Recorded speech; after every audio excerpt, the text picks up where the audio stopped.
Welcome to the Ghost Story Guys mini show for Tuesday, November 3rd, 2020. I'm Bren Store. I'm Ian Gibbs. And this is the show where we answer your questions, emails, texts, and everything else to find out what's going on with you. It is now finally past Halloween, and although we are recording this before Halloween, we can only assume that you have survived it, Ian. Let's go with that, yeah.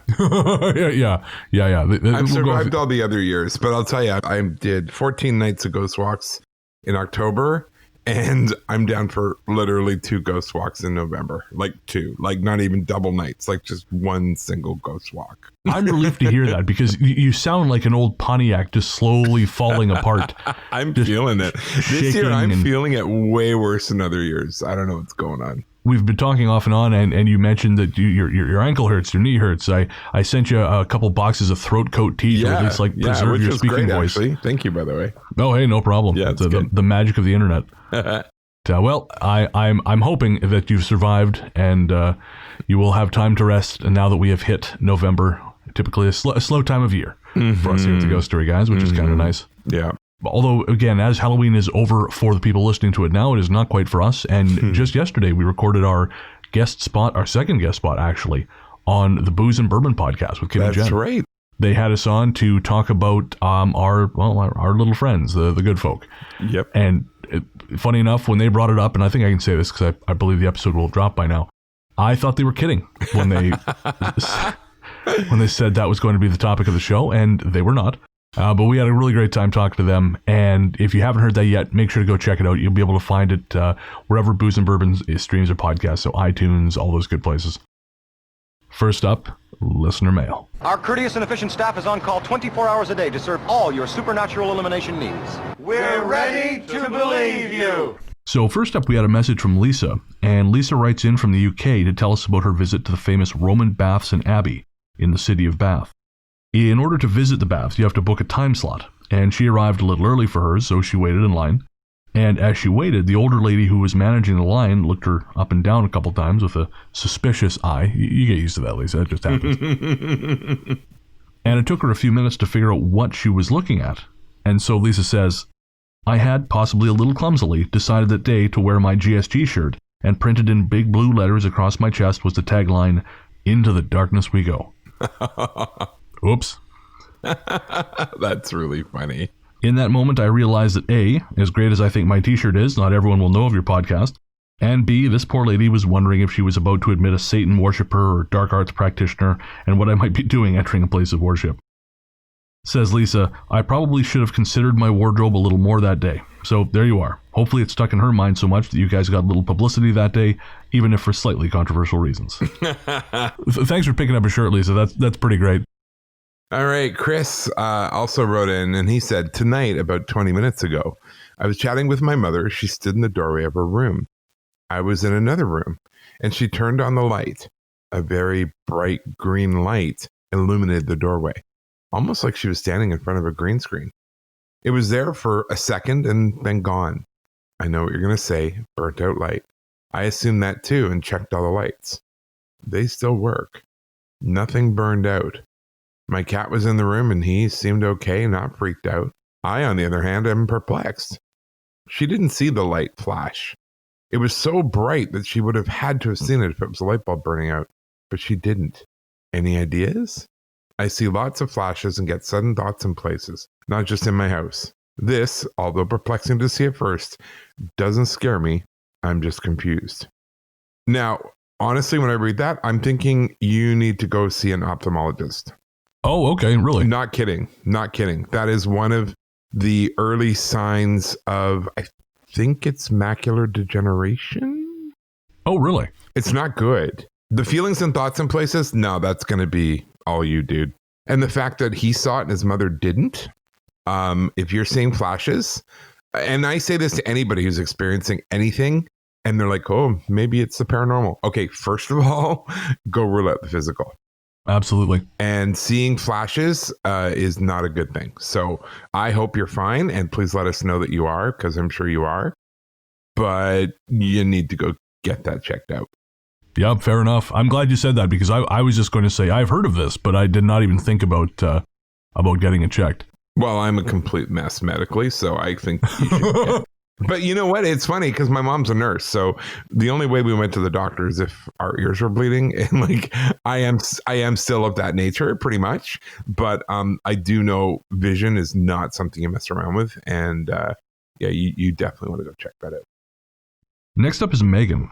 Megan says, I wanted to tell you about a weird thing that happened while I was trying to listen to the last mini show from October 6th. It may have been some glitch or possibly a ghost that made an appearance in one of the stories that was embarrassed by how it behaved. I could not and still cannot make it through the episode. About 15 minutes in, every time I have tried to listen, the sound starts and stops and then switches to another episode entirely. It is also bizarre because the total time for the episode gets messed up. After it switches, the episode runtime shows only 4 minutes total. That has never happened before and has not happened with anything else. I'm trying to think if that was our first mini show. I don't think it was. But I know there was one mini show where there was some kind of problem with like something some metadata or something? Yeah, I was just going to say something in the metadata, and I had to go in and repair it. So I would say delete it, try and download it again. And if that doesn't work, it's hard to say. I mean, we have had issues like this in past, but they don't seem to affect everyone. And it's kind of hard to know what the hell is going on. I mean, it's convenient to say, hey, I just think it's ghosts, because that sounds cool, and it excuses me from any kind of fuckery at my end. But it is very possible there's something in the production. So I would say, delete it, refresh the RSS feed that you're using, and then download it again and see what happens. Nice. Next one's from Sean. I'm writing because you've once again apologized for the Irish translator gag on your show. I just wanted to let you know that was honestly one of the only times listening to a podcast I busted out laughing uncontrollably. So I just wanted to let you know that maybe just for me, the joke landed. Thank you for the Irish entertainment. It always puts me in a better mood to see a new episode. Have a great day and stay safe.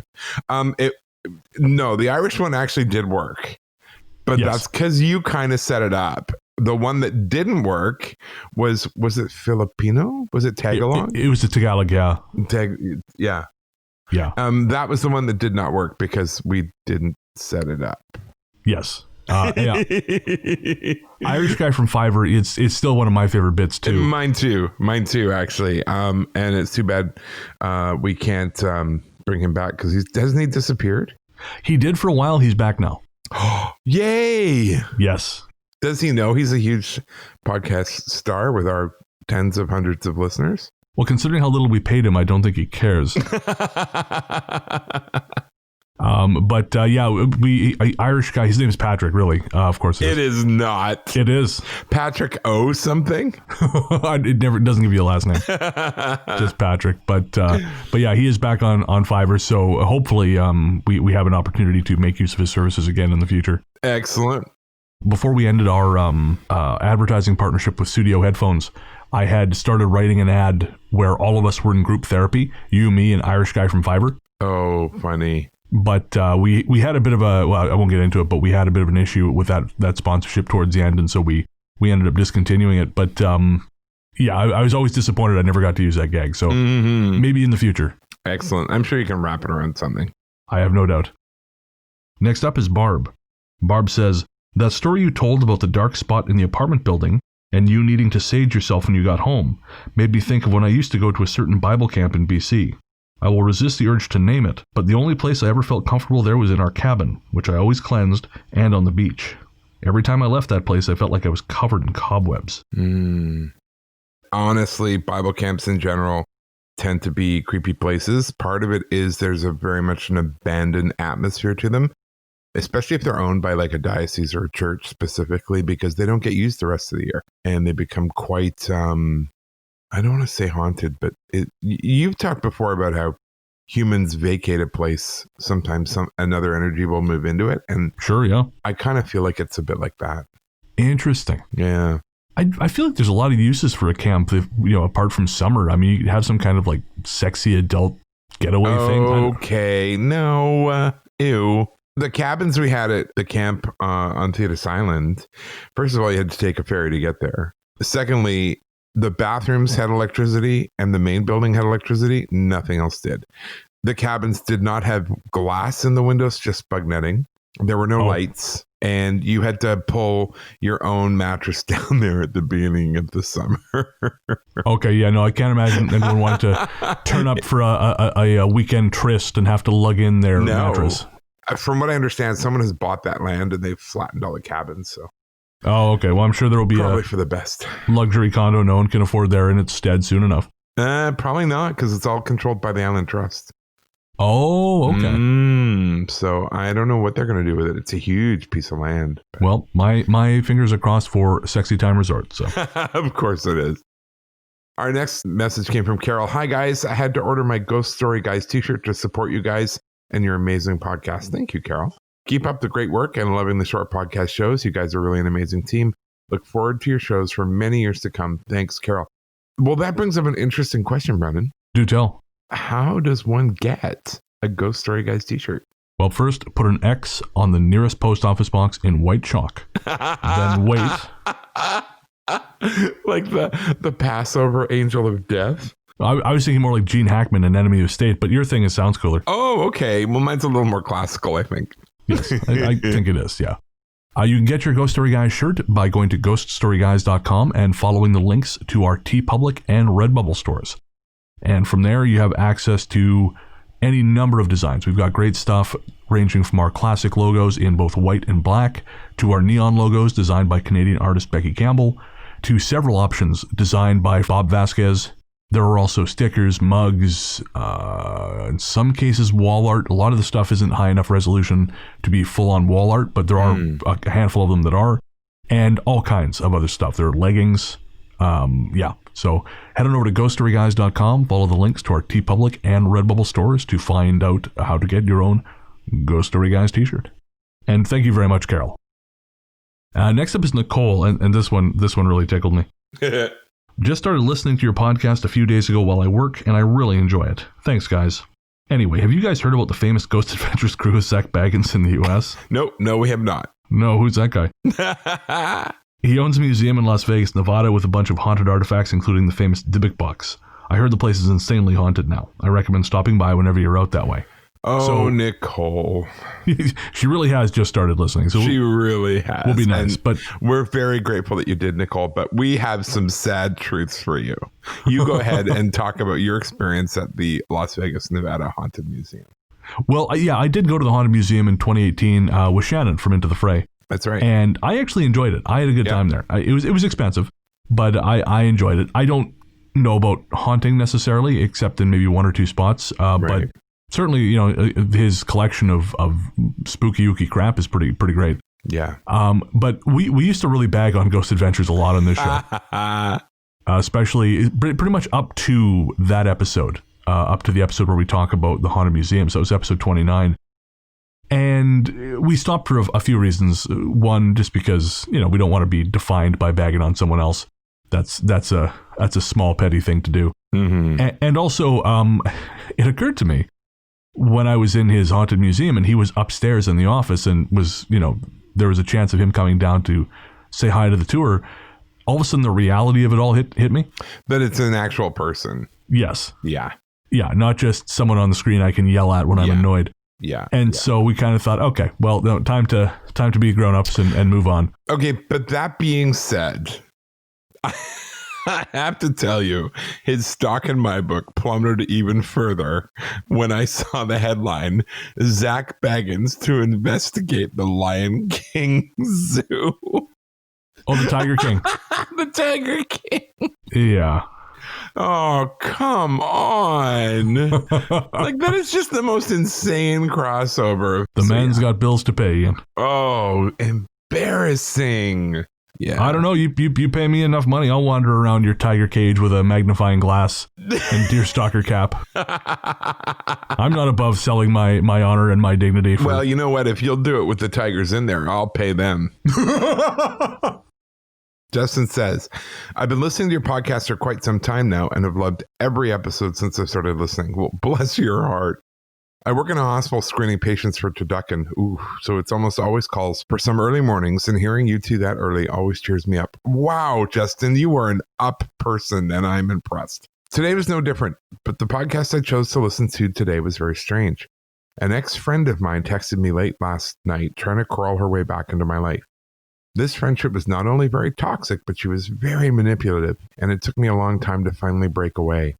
The text left me confused and enraged, wondering why she would text me now after a whole year of not speaking. I contemplated texting her, but deep down I knew that was not a good idea.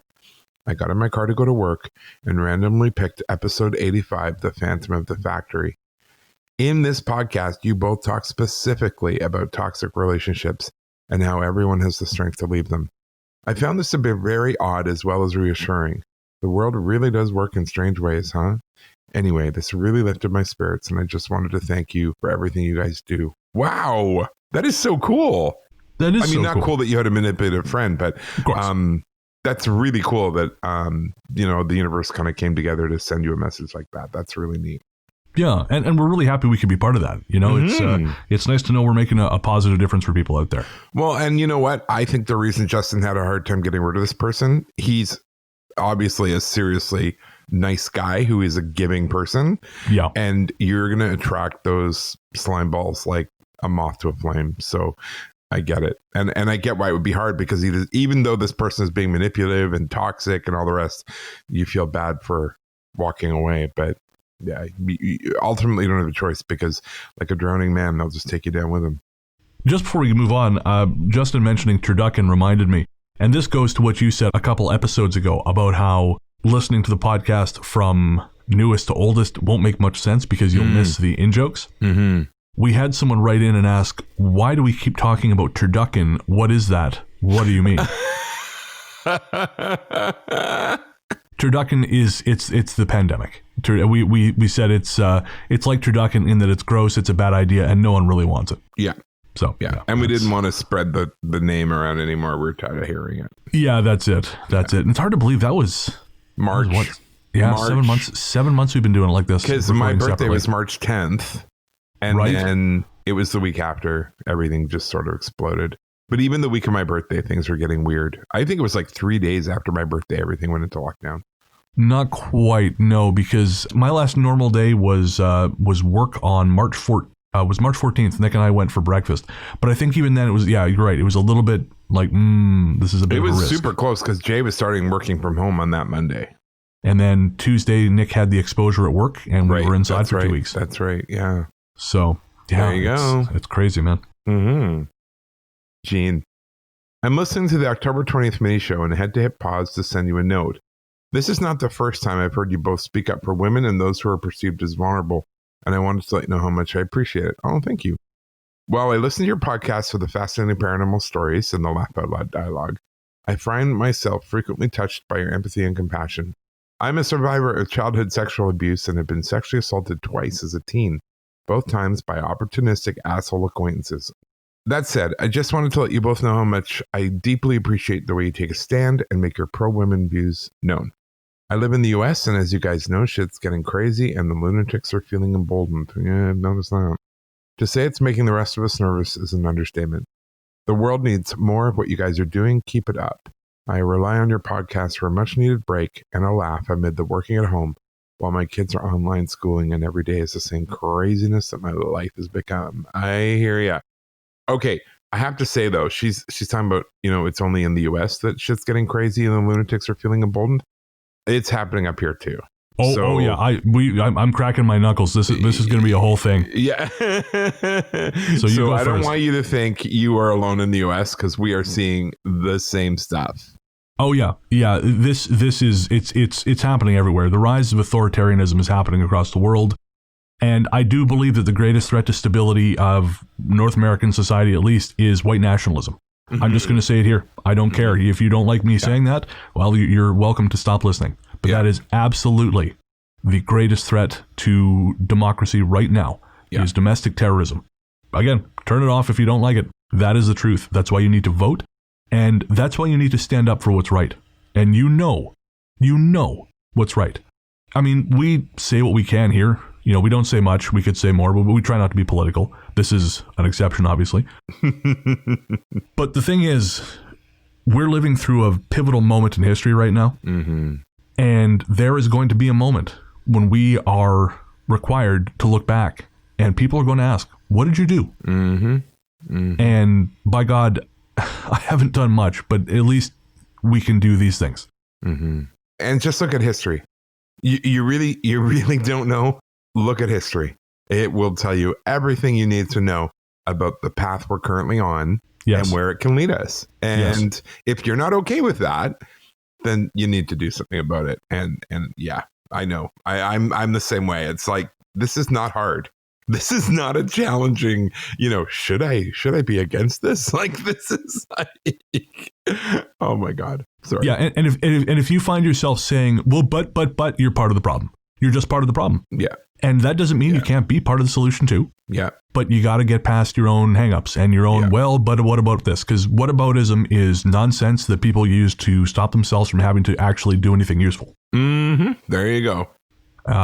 So it just drives me crazy when I turn on the news and I see what's happening in Canada. I mean, look what happened to those poor Mi'kmaq fishermen. Yeah, I know. It's insane. That is terrorism. That's just terrorism. Yeah. Yeah. So, anyways, thank you so much. I know. We could go on and on, but we won't. Yeah, because this isn't that format. No. I know we've talked about this kind of stuff a little more than usual on the last few shows, but it's just hard when it's so close to the surface all the time. Yeah, and that's the thing. I think that's a great way to put it, that for a long time, this type of behavior and these attitudes and this has been buried. It's always been there, but it's been at least restrained.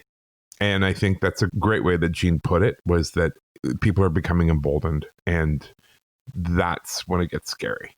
Oh, absolutely. Because you're right. People used to say this stuff, sometimes you get comfortable. They get comfortable with you. Yeah. And then they start saying stuff. And you think, wow, no, I'm not okay with this. Yeah. But now they don't even have to feel comfortable with you. No, now it's just mainstream. So, thank you, Gene. And stay safe. Yeah. Our final message tonight comes from Robin. Robin says, I know that it's been your policy not to discuss turducken. I respect that immensely. However, I did want to say thank you for at least addressing it in this last episode. See, I'm a healthcare worker on the front line. Every day we see patients suffering the effects of this unimaginable illness. Each week we come to work wondering which coworker will be out on quarantine this week and who can cover their duties. Most of us have already been tested positive and have done our quarantine and come back. But we are spent. We are tired. We are running on empty and now face the addition of the seasonal flu season. Mm-hmm. Add to that the addiction and homelessness, and you have a recipe for personal disaster. We lean heavily on each other, but we have seen healthcare providers simply walk away from their hard-earned careers of caring for others under the stress. I myself have done my own testing in quarantine. 14 days locked away in my bedroom away from my husband, an autistic teenager, who has difficulty understanding this world right now. Your podcasts have kept me company along with my ghost story books and Netflix. You and the other listeners have kind of become family in a weird long-distance way. People who have seen and heard paranormal things just like me. Everyone needs an escape, especially right now, and a feeling of belonging, especially in a community where you feel so foreign. You, for me, have provided that escape, along with some much-needed laughter when all you want to do is cry.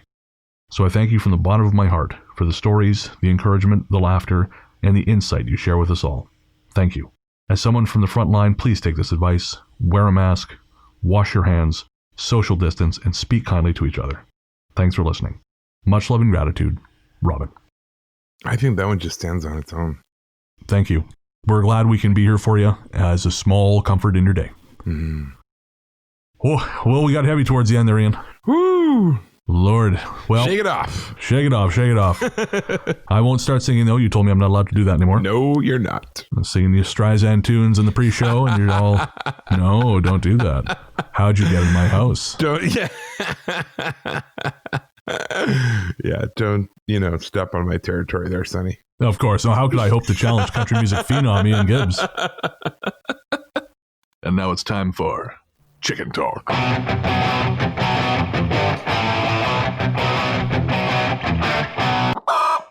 That's right, it's Chicken Talk, where we get updates on Ian's chicken population, although sadly, this is not a happy Chicken Talk. No, we have taken a hit. I don't know. I mean, I'm trying here. I'm really trying, but I have never seen this level of predatorial little garbage rats. I told you I'll stop eating all your crackers. Yeah, I'm sorry. Trash pandas. Yeah, no, it would appear that a raccoon got the lead chicken, Big Red. Oh man, I didn't realize it was Big Red. Yeah, and I think it was because she was the one who probably came at him when he tried to get the flock. Right. So, yeah, gave her life for her. Oh sisters. man. I know, and we were really upset around here. Actually, it actually hit us harder than we thought. But yeah, they pulled her from under the fence and dragged her down into the ravine. I know. So the other hens are fine with it. They've moved on, reestablished the pecking order. Everything is running smoothly. The fence has been tightened.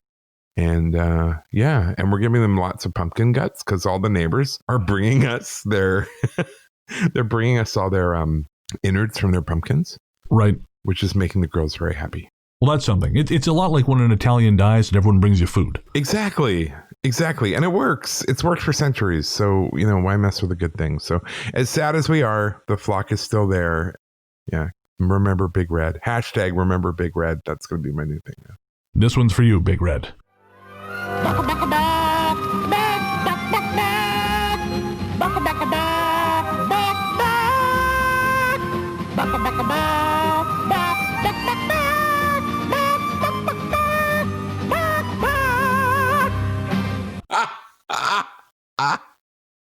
This has been Chicken Talk.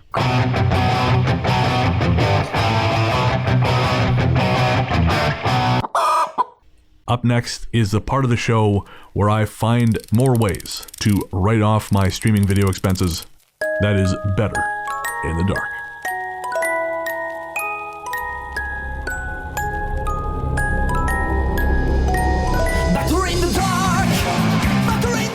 Welcome to Better in the Dark, the part of the show where I recommend 2 horror movies to you because going outside was for suckers even before the virus. Halloween is over. I know. I don't like it either, but that doesn't mean we need to stop watching scary movies. Hell, the best part about this time of year is that night takes over about 3/4 of the hours in the day, which leaves plenty of darkness for your imagination to fill with many and varied horrors. Speaking of many and varied horrors, this time around I'll actually be recommending 3 movies to you instead of 2, and that's owing to the fact that I watched a lot of good ones in the run-up to October 31st. The first and second most recent of the films is Alone, released to video on demand earlier this year. Alone was directed by John Hyams, and it's a remake of the 2011 Swedish film Gone. Hyams isn't a well-known name among general audiences, but he's a solid action director, and has given the world the 2 best Universal Soldier films, Regeneration and Day of Reckoning, since the original. Honestly, if you're into classic 90s style action, there's a whole subgenre of directors who really deserve your attention. Guys like Stephen C. Miller and Isaac Florentine, to name 2. I'll stop there because otherwise this is going to become a full-length podcast and no one needs that. But do yourself a favor and look up some of their stuff. As for Alone, Alone tells the story of Jessica, a recently widowed woman running from the trauma of her husband's suicide. Along the way, she's menaced and eventually abducted by a stranger who takes her to his remote cabin in the Pacific Northwest. From there, the film follows her trying to survive the forest as she searches for help. The film moves fast, it never stays in one location for very long, and in that way it reminded me a lot of Jeremy Saulnier's Green Room. Green Room is all set in one location, so it doesn't change locations quickly, but the events unfold very, very fast. Another similarity that Alone shares with Green Room is that when the violence does happen, it is sudden, brutal, and permanent.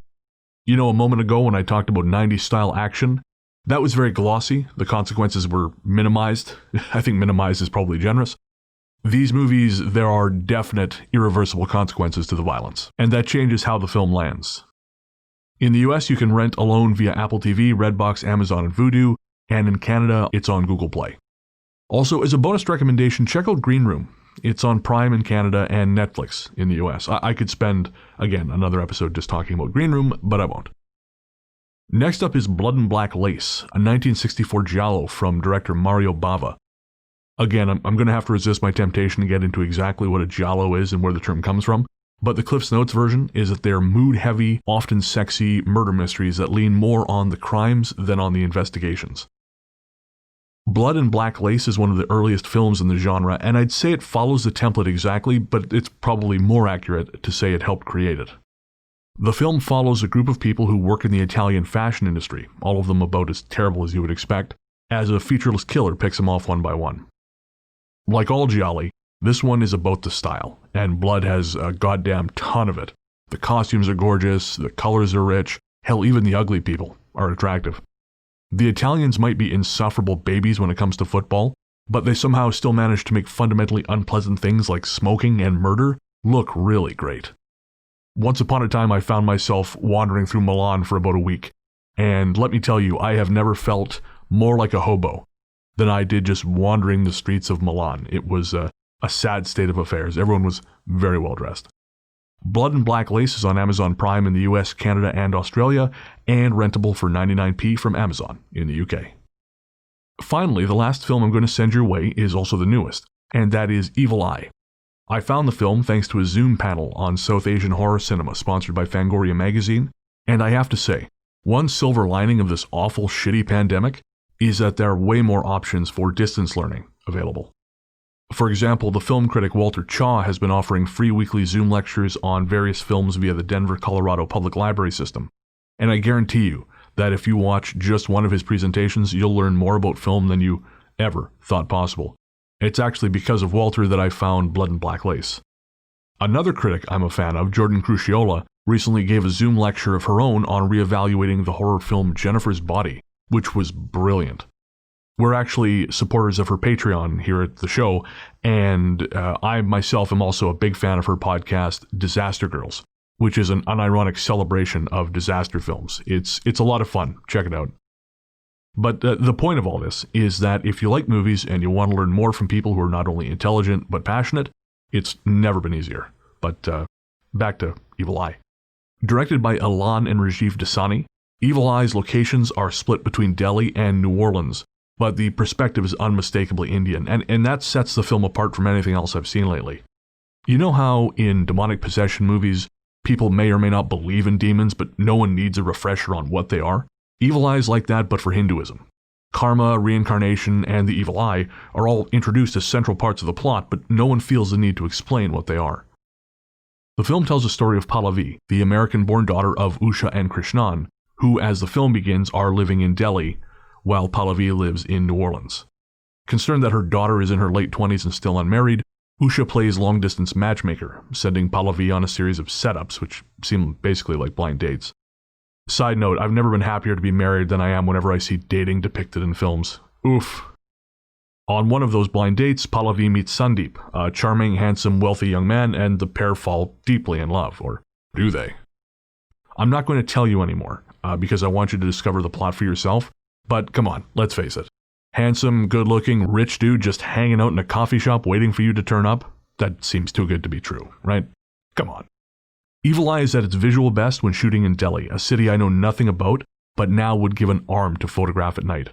And it's at its emotional best when exploring the really real relationship between mother and daughter. Of the three films I've suggested here tonight, this is the most low-key in terms of action, but it's the one I was most emotionally invested in, and much of that is just because the cast is so goddamn good. So check out Evil Eye, it's on Amazon Prime pretty much the world over. And I mean, I don't know about the world, but I checked our major listener countries. I checked Australia, the UK, Canada, the US, the Philippines. It's on Prime at least in all those places. So it seems like you've got a pretty good chance of finding it for free if you have Prime. And if you don't, you can rent it through the usual places. That's it for now. If you watch any of the movies, shoot me an email at ghoststoryguys@gmail.com and I may read part of your message next time around. Till then, remember, scary movies are better in the dark. Better in the dark. Better in the dark.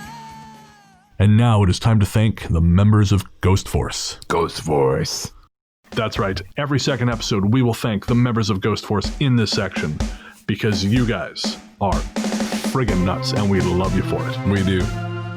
The members of Ghost Force are Anne Ramey, Arwen Simons, Chet, Christopher Kuhns, Colin Gately, Danny Hall, Eric Abel, Fat Sam 415, Hannah Brown, Jackie McFarland, Jeanette Patterson, Jennifer Petty, Julie Formanek, Just Julie, Karen, Kimberly Hansen, Lumpy Rug, Mark Semler, Mary Rose WW, Melanie, Noel Jim, Rebecca Cloutier, Rosemary Tinepe, Shannon Warden, Stephanie, and Tanya Downing. You are the few, you are the proud, you are Ghost Force. Thank you again to everyone who supports us at the Ghost Force level or at any level. Mm-hmm. You are what allow this show to go. Without you guys, there wouldn't be a mini show. There wouldn't be any show, honestly. Yeah, you make this all possible. So thank you from the bottom of our terrible, terrible hearts. And if you want to join the team, head on over to patreon.com/ghoststoryguys. That's patreon.com/ghoststoryguys. We have tiers at the $1, $5, $10, $20, and $50 levels. Gets you all kind of cool stuff like access to the live shows, bonus episodes, stickers, magnets, all kinds of cool things. And of course, I would be remiss if I did not mention Ian's smash hit Christian country album, Aware of Wonder. Yeah, I'm sure that's why people are signing up. I guarantee it. You get that if you sign up at the $20 level. You also, of course, get the Ghost Force shout-out every other episode here on the mini show.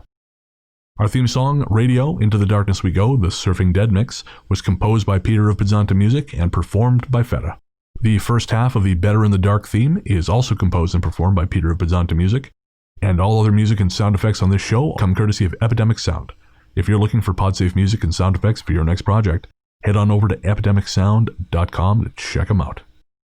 I guess that's going to do it. Mm-hmm. We'll be back next week with another show, and until then, Into the darkness we go.